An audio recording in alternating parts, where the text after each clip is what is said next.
Why, hello there, darling. Oh, I'm sorry. I didn't mean to frighten you. I'm afraid I have a bad habit of sneaking up on people. Light feet, long strides.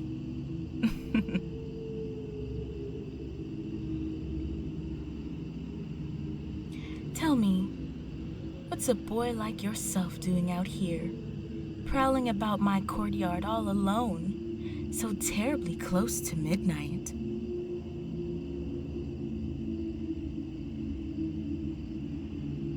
Lost. You're lost. Oh no. Poor thing. Well, how very fortunate that I found you. I know these grounds very well. Let me assist. Yes, you're in my domain. You're trespassing, as a matter of fact. But don't fret, I don't mind. I'm sure it was an honest mistake by a lost, scared little boy trying to find his way home. Do you see those majestic gray towers spiraling up into the clouds behind me? Those thick walls of stone bristling with thorny ivy? That is my home. You're on the outskirts of my castle.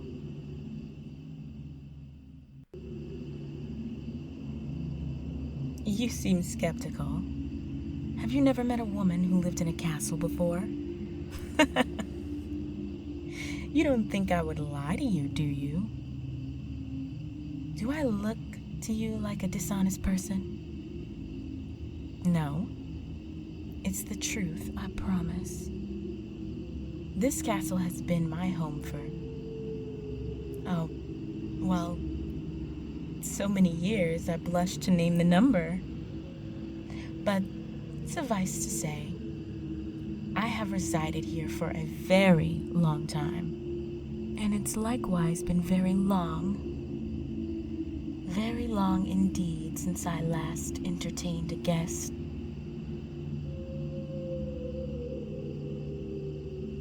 Oh, well, how kind of you to say. Good boy. You're quite the little charmer, aren't you? I can already tell we'll get along famously. I have been told before that I look younger than my years. Perhaps the soft moonlight is merely being generous with my features. Or perhaps it's true what they say, that young men often mistake their refined, regal beauty of an older woman for youth. Do you think that's true?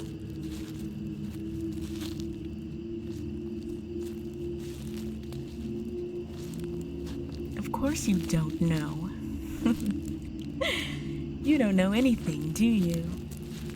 You don't know where you are. You don't know on whose lonely grounds you've indifferently tread. You don't even know the name of the woman who's about to bring you home. But it would be my pleasure to teach you. I am Countess Andrea, but you may call me Countess. What might I call you, my lost little lamb? A pleasure to make your acquaintance, even if it had to be under such unusual circumstances. I often find the most intimate connections are made by happenstance, chance meetings at the dead of night, rather like the one we're having right now. A shame they're so infrequent. As I said, it's been quite a few moons since I last had someone stumble into my hunting grounds.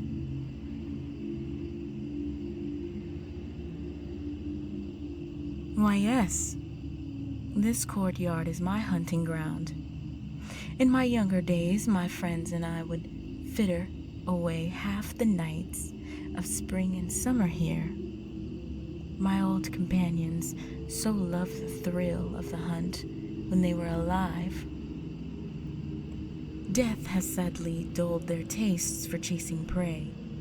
Mine, however, remains quite undiminished.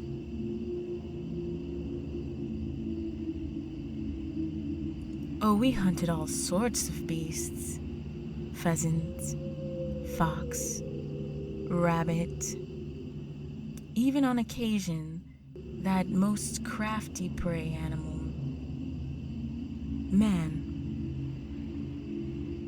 Oh, how many men did we hunt on these grounds, and how many women? 2 dozens? Doubtless. So long ago, but their heavy footfalls, those haggard breaths, the rank scent of fear in the midnight air.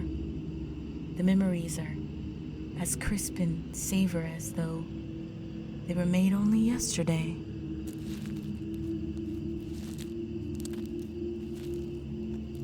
Oh, are you frightened? Don't think I didn't see you step backwards just now. What's wrong? Don't bother speaking. Your stammering is quite cute, but also quite unnecessary. I know just what's happening.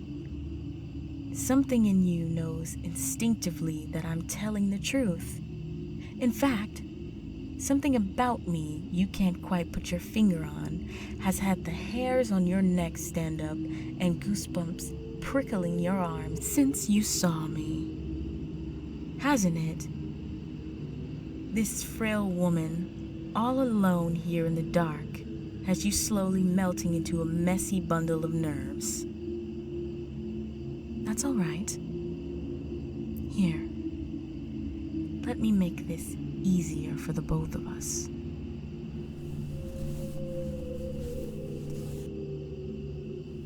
No, don't struggle now.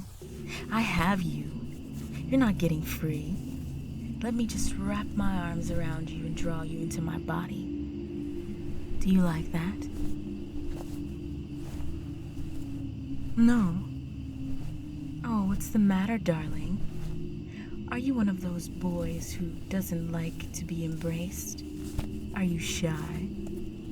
I only wish to give you a big hug. Come here. You don't want me to? A pity.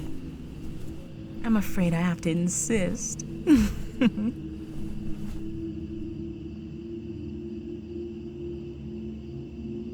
Is that supposed to scare me? Don't embarrass yourself, darling. Here, hush those silly words. Let me envelope you in the thick folds of my cloak. It's real bearskin. Here, feel it. If you can, in this position. I felt the fine specimen from whose pelt it was fashioned. Myself. Years ago, deep in the forest beyond the grounds. Such a magnificent creature, so massive and virile, yet still so helplessly mortal underneath it all. You don't truly believe that a woman who's slain beasts like that is afraid of some shivering little whelp practically in tears already, do you?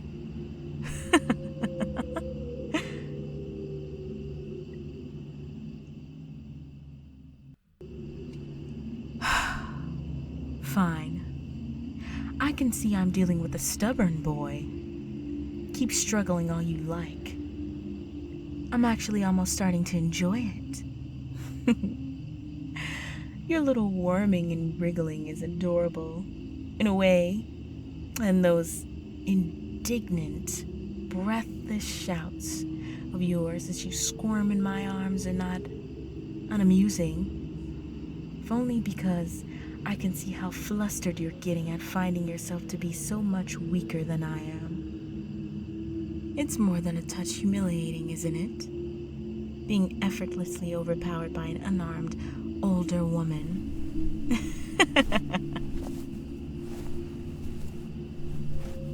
Yes, that's all right. You can try to duck down. You won't slip through my felt-gloved fingers so easily. Maybe it would put you more at ease if we laid down anyway.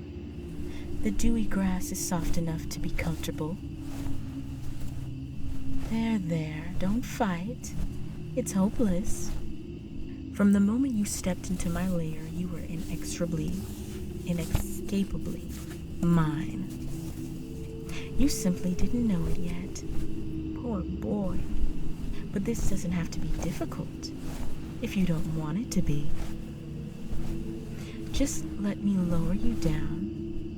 Let my strong arms encircle you and my long legs pin yours down. And let a soft, pale hand cup your face. That's not such a bad feeling, is it? Your cheek is awfully warm. I like it.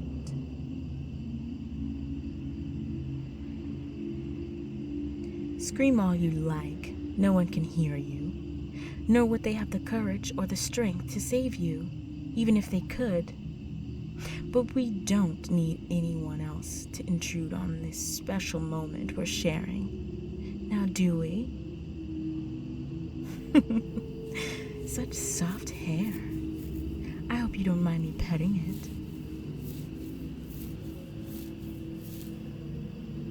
Oh no.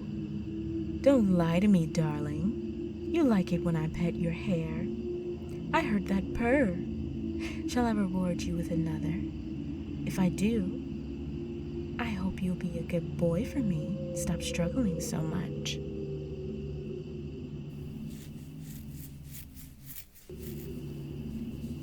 Oh, there's that whine again. You do like it. Of course you do. My touch is soothing, isn't it? You can't explain it any more than you could explain your wordless fear at the sight of me earlier.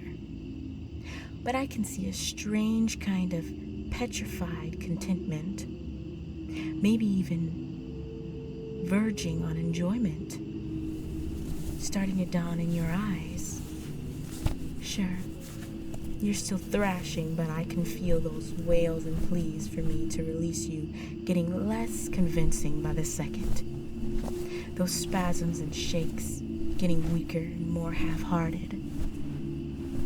Don't worry, it's normal. My kind can be very enticing to humans. It's in our nature. It's quite common that boys like you come to enjoy being in our embrace, being the subject of our affection, even in the throes of being hunted by us.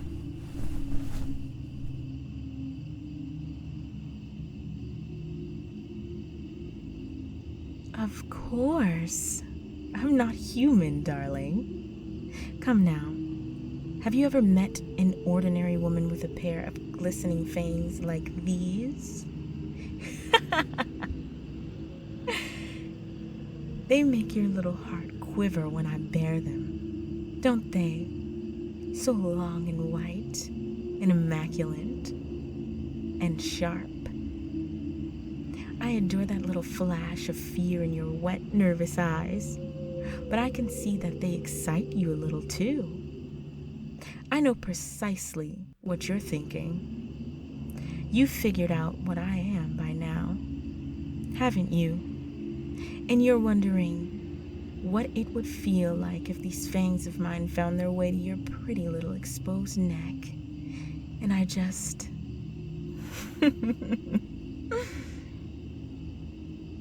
But don't worry. Tempting as it would be, I'm not gonna feed on you. Yet.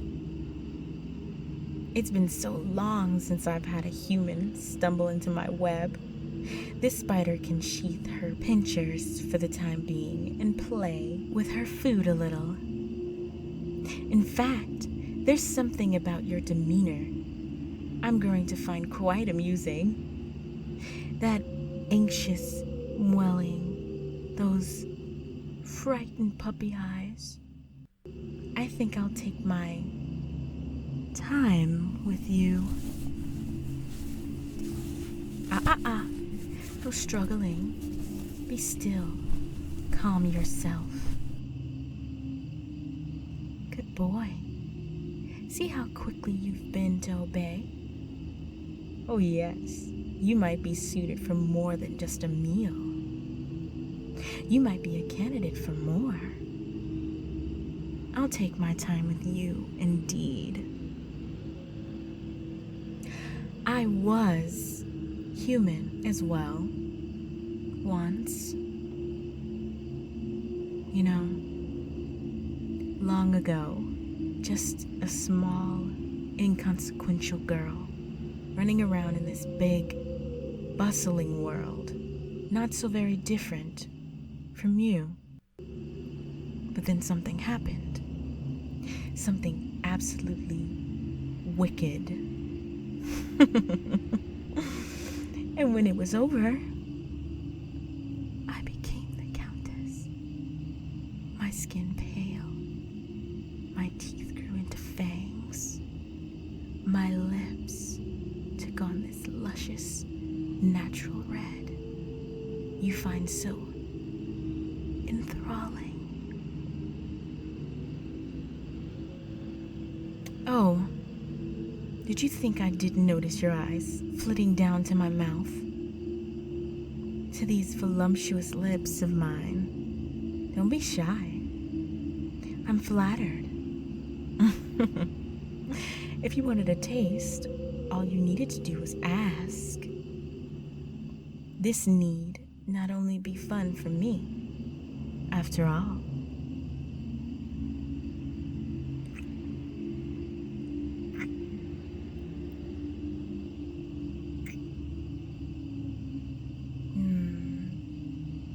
How long has it been since I felt trembling human lips on my own?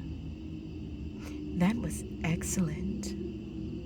And I can see from that look in your wide eyes that, despite your shock, you're no less satisfied.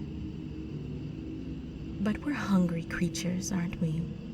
The both of us. We can hardly stop at one bite.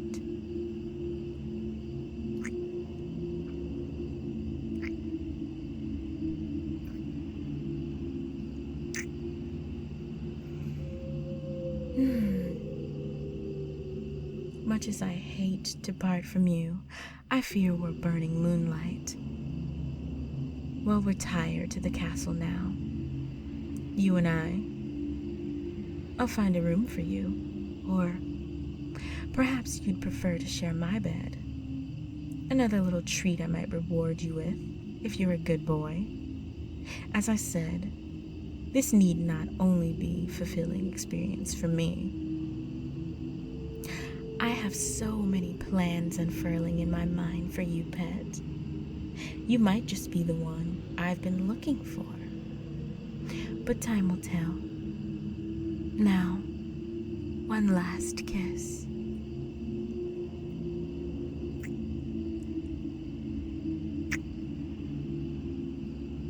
All right, on your feet. You won't resist anymore, will you? You're under my spell now, aren't you? I can see it in your eyes. Even as part of you wants desperately to run, you can't help but instinctively obey your gentle mistress.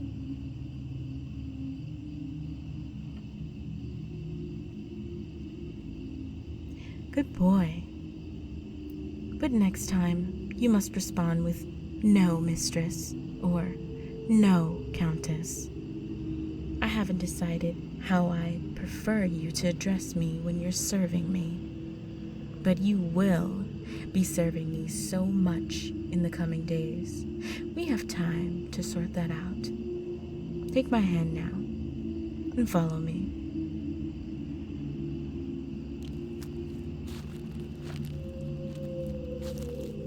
You know, you should have asked the town folk why they take such care not to wander up here by mistake as you did. especially at night. Or perhaps you did ask. And when they told you the story of the dreadful vampire who wears the guise of a beautiful woman dwelling in this very castle, you didn't listen, did you? I'll bet you even chuckled to yourself later. What a ridiculous fable.